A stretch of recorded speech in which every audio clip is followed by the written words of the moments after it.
Hello Vinish Vinish chamber के एक और ही वीडियो में आप सभी का स्वागत है। और आज का हमारा टॉपिक है डबल सर्कुलेशन। बहुत इंपॉर्टेंट टॉपिक है एग्जाम के पॉइंट ऑफ व्यू से, और बहुत बार एग्जाम में आता है और बहुत बच्चों को समझ नहीं आता क्या होता है, कैसे काम करता है, क्यों से डबल सर्कुलेशन बोलते हैं।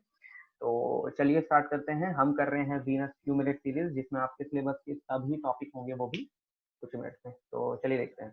तो देखिए, डबल सर्कुलेशन इज स्टार्टिंग से स्टार्ट करते हैं। आप सबसे पहले हम हार्ट और ये जो है इन दोनों को हम साथ साथ लेके चलेंगे। तो चलिए देखते हैं। देखिए, लेट से मान लीजिए जो हार्ट है, हार्ट में जो ब्लड आया वो वेना केवा से आया। तो हार्ट में ब्लड आया वेना केवा से, ठीक है। हार्ट में यहाँ पर भी आप देख सकते हैं, हार्ट में ये जो ब्लड आया, देखिए आपको ये पोस्ट कावा और प्री कावा पोस्ट कावा नजर आ रहा है। मैं बता दूं ये क्या है, ये वेना केवा है, ठीक है। प्री कावा एंड पोस्ट कावा ये दो अलग अलग, अगर आप यहाँ पर देखिए, यहाँ पर भी देखो vena cava from upper body and vena cava from lower body लिखा हुआ है।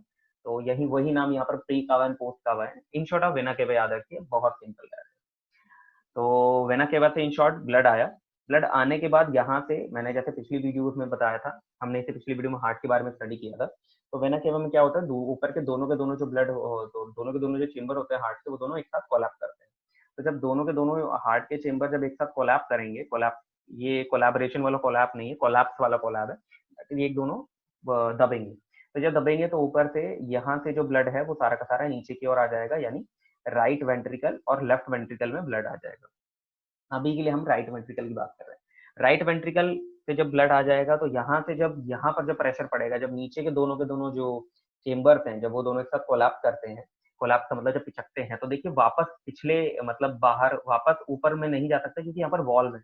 वॉल्व क्या होते हैं, एक लेयर टाइप की होती है, जिसमें आप ऐसे प्रेशर लगाएंगे तो खुल जाएगा, बट अगर आप सामने से प्रेशर लगाएंगे तो ये ऐसे वापस नहीं खुल पाएगा। तो दैट इज वाई क्या होता है, दैट इज वॉल्व की वजह से ये ब्लड जब इसके ऊपर प्रेशर पड़ता है तो ब्लड वापस नहीं जा सकता। तो ये ब्लड यहाँ के थ्रू निकलता है, और कहाँ निकलेगा, पल्मोनरी आर्टरी पे। अब देखिए यहाँ ढूंढिए, देखिए पल्मोनरी आर्टरी का है, ये देखिए पल्मोनरी आर्टरी, यानी यहाँ से ब्लड जाएगा जाएगा जाएगा और पल्मोनरी आर्टरी से कहाँ पहुंचेगा, लंग्स में। कहाँ पहुंचेगा, लंग्स में। चलिए, तो लंग्स में पहुंचने के बाद क्या होगा, लंग्स में पहुंचने में मैं बता देता हूँ। लंग्स में एक मशीन होती है जिसे बोलते हैं एल्वियोलस या फिर एल्वियोलाई।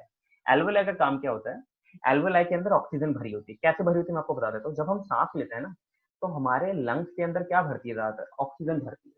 तो एल्वियोलाई, वो जो ऑक्सीजन भरती है वो एल्वियोलाई के अंदर ही भरती है। तो ऑक्सीजन इन शॉर्ट एल्वियोलाई के अंदर भरी पड़ी है। चलिए ठीक है। तो इन शॉर्ट एल्वुलाई के अंदर ऑक्सीजन भरी पड़ी है, और यहाँ से जो ब्लड गया है ना, यहाँ से जो ब्लड, ये ब्लू कलर आपको नजर आ रहा होगा, ये जो ब्लड है इसके अंदर कार्बन डाइऑक्साइड ज्यादा है। ये जो ब्लड है इसके अंदर कार्बन डाइऑक्साइड ज्यादा है। कहाँ से आई ये हम अभी देखेंगे। तो कार्बन डाइऑक्साइड, यानी ब्लड के अंदर कार्बन डाइऑक्साइड ज्यादा है और एल्वुलाई के अंदर ऑक्सीजन ज्यादा है। और यहाँ पर अगेन एक प्रोसेस वर्क करेगी, जैसे हम बोलते हैं डिफ्यूजन।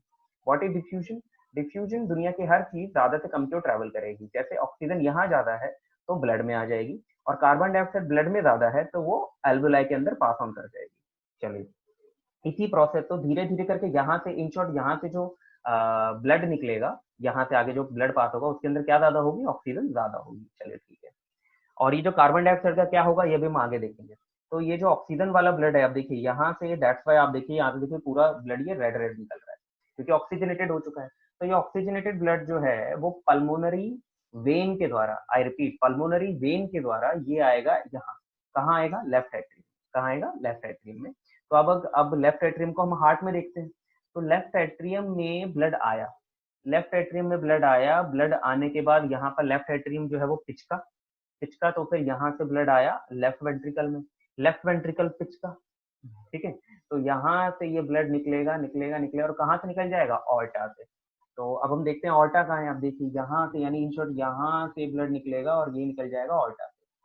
तो आप देख सकते हैं यहाँ से ये ऑर्टा से ब्लड निकल रहा है निकल रहा है निकल रहा है, और कहाँ जाएगा, हमारी बॉडी की कैपिलरीज में। ये बॉडी की कैपिलरीज है, इन शॉर्ट हमारे बाकी पूरी बॉडी में फैल जाएगा।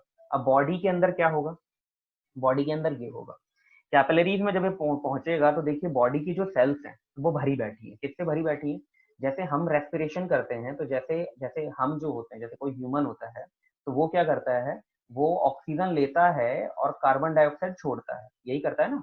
CO2 छोड़ता है और ऑक्सीजन लेता है। वैसे हमारी बॉडी सेल्स भी जो होती हैं वो ऑक्सीजन लेती हैं और कार्बन डाइऑक्साइड छोड़ती हैं। तो ऑक्सीजन हम तो छोड़ देते हैं हवा में, सेल कहाँ छोड़ेगी। तो सेल के अंदर ये कार्बन डाइऑक्साइड बढ़ती रहती है। तो इन शॉर्ट सेल के अंदर कार्बन डाइऑक्साइड ज्यादा है, ठीक है। और ये जो ब्लड आया है इसके अंदर क्या ज्यादा है, ध्यान से देखिए, जो ब्लड आया था वो कौन सा था, ऑक्सीजनेटेड, यही ऑक्सीजन वाला ब्लड जो है वो आया है। तो यानी इन शॉर्ट ऑक्सीजन, ये जो ब्लड है इसके अंदर ऑक्सीजन ज्यादा है, ठीक है। और जो सेल है उसके अंदर कार्बन डाइऑक्साइड ज्यादा है। तो क्या होगा, अगेन डिफ्यूजन होगी, जो चीज जहां ज्यादा है वहां से कम की ओर ट्रेवल कर जाएगा, यानी ऑक्सीजन सारी की सारी सेल्स में ट्रांसफर होनी स्टार्ट हो जाएगी, और ये जो कार्बन डाइऑक्साइड है ये ब्लड में आनी स्टार्ट हो जाएगी।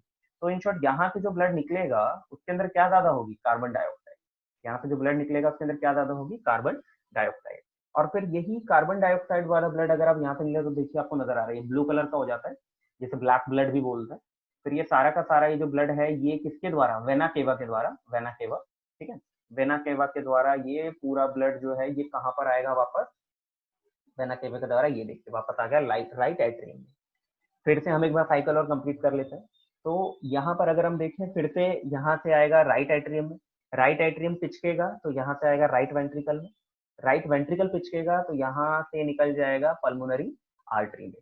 तो पल्मोनरी आर्टरी ये रही, पल्मोनरी आर्टरी से ब्लड जाएगा लंग्स में। लंग्स में क्या होता है, लंग्स में बहुत सिंपल सी चीज होती है, मैं आपको बता देता हूँ। लंग्स में जो ब्लड है, लंग्स में क्या होता है, जो हमारा ब्लड है, तो लंग्स में जो ब्लड पहुंचा होता है वो होता है कार्बन डाइऑक्साइड वाला, और लंग्स में इसके अंदर ये कन्वर्ट कर देता है इस ब्लड को ऑक्सीजन वाले ब्लड में, यानी सारी की सारी कार्बन डाइऑक्साइड ले लेता है और ऑक्सीजन भर देता है। जैसे ये देखिए एल्वुलाई, एल्वुलाई जो हम सांस लेते हैं वो एल्वुलाई में पहुंचेगी, उसके अंदर ऑक्सीजन ज्यादा होगी, वो सारी ऑक्सीजन भर दी जाएगी ब्लड में, और ब्लड से कार्बन डाइऑक्साइड निकाल ली जाएगी एल्वुलाई में। अब यही एल्वुलाई के अंदर कार्बन डाइऑक्साइड भर गई, दैट्स व्हाई जब हम सांस छोड़ते हैं तो कार्बन डाइऑक्साइड बाहर निकल जाती है। फिर मैं सांस लूंगा तो मेरे अंदर भरेगी ऑक्सीजन, और ये ऑक्सीजन भरेगी एल्वुलाई के अंदर, तो ये सारी की सारी ऑक्सीजन फिर ब्लड में पास कर दी जाएगी, और हमारे एल्वुलाई में वापस कार्बन डाइऑक्साइड भर दी जाएगी। फिर ये ऑक्सीजन वाला जो ब्लड है ये यहाँ से आएगा किसके द्वारा, पल्मोनरी वेन के द्वारा आएगा, ये लेफ्ट एट्रियम में। तो लेफ्ट एट्रियम में आएगा, ये देखिए ये रहा मेरा लेफ्ट एट्रियम, लेफ्ट एट्रियम से लेफ्ट वेंट्रिकल, लेफ्ट वेंट्रिकल जब पिछलेगा तो यहाँ से जाएगा ऑर्टा, तो ये रही हमारी ऑर्टा, ऑर्टा से जाएगा बॉडी के सेल्स में। बॉडी सेल्स में क्या होता है हम अभी जस्ट डिस्कस कर चुके हैं, बॉडी सेल्स के अंदर, बॉडी सेल के अंदर कार्बन डाइऑक्साइड ज्यादा होती है, और ब्लड जो ऊपर से है उसके अंदर ऑक्सीजन ज्यादा थी, तो ऑक्सीजन जो है वो सेल के अंदर चली जाएगी, कार्बन डाइऑक्साइड ब्लड के अंदर चली जाएगी, तो ये जो कार्बन डाइऑक्साइड वाला ब्लड है वो आगे चलता रहेगा, और यही सर्कुलेशन चलती रहेगी चलती रहेगी चलती रहेगी। अब एक अगर आप देखें तो यहाँ पर हार्ट से 2 बार ब्लड निकल के और वापस जा रहा है, एक बार ऊपर वाला सर्कल, एक नीचे वाला सर्कल, अगर आप ध्यान से देखें, है ना, 2 सर्कल है, एक ऊपर वाला सर्कल है, एक नीचे वाला सर्कल है, तो इन्हीं दोनों सर्कल को हम बोलते हैं डबल सर्कुलेशन। कौन कौन सी सर्कुलेशन, डबल सर्कुलेशन। अब दोनों सर्कुलेशन का अपना अपना नाम होता है। जैसे अगर आप देखिए ये ऊपर वाली जो सर्कुलेशन है जो हार्ट और लंग्स के बीच में हो रही है, इसे हम बोलते हैं पल्मोनरी सर्कुलेशन। क्या होता है, सब पल्मोनरी। पल्मोनरी की एक चीज याद रखिए, the word pulmonary means lung, pulmonary का मतलब ही होता है लंग, तो पल्मोनरी सर्कुलेशन वही सर्कुलेशन होती है जो हार्ट और उसके क्या नाम था, लंग्स के बीच में होती है। अब इसमें थोड़ा डेफिनेशन थोड़ा अलग है, that pulmonary circulation is the portion of circulation system, ये पोर्शन सर्कुलेटरी सिस्टम का, which carry deoxygenated blood away from the right ventricle to the lungs and return oxygenated blood to the left atrium ventricle। मतलब in short ये वही बोल रहा है, that is ये वही सर्कुलेशन होती है जिसमें कि पल्मोनरी आर्टरी के थ्रू ये जो ब्लड है डिऑक्सीनेटेड वाला वो लंग्स के पास पहुंचता है, फिर पल्मोनरी वेन के द्वारा ये जो ऑक्सीजनेटेड ब्लड है वो वापस हार्ट के द्वारा हार्ट के पास पहुंचता है, simple.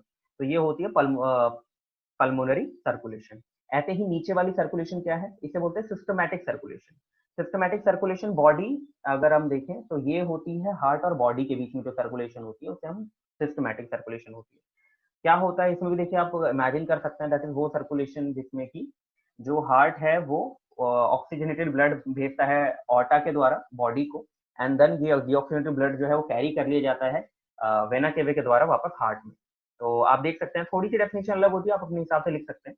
Systematic circulation, it carry oxygenated blood from the left ventricle से लेता sorry through the artery through the capillary of the tissue of the body, from the tissue capillary the deoxygenated blood return through the system of the veins and right ventricle. मतलब ये in short इन्होंने aorta और vena cava ना लेके इन्होंने capillaries and something and chambers का नाम ले लिया, लेकिन आप अपने हिसाब से डेफिनेशन बना सकते हैं, आपको जो ठीक लगे। सर्कुलेशन की डेफिनेशन में कोई भी दिक्कत नहीं आएगी, आपको बस ये लिखना है कि कौन कौन से पार्ट उसमें इन्वॉल्व। चलिए, तो ये था हमारा double circulation, that is heart और लंग्स और बॉडी सेल्स के बीच में। आशा है आपको समझ में आया होगा। चलिए इसके बाद हम नेक्स्ट टॉपिक पढ़ेंगे ब्लड प्रेशर, बट अभी के लिए इतना ही। नमस्ते।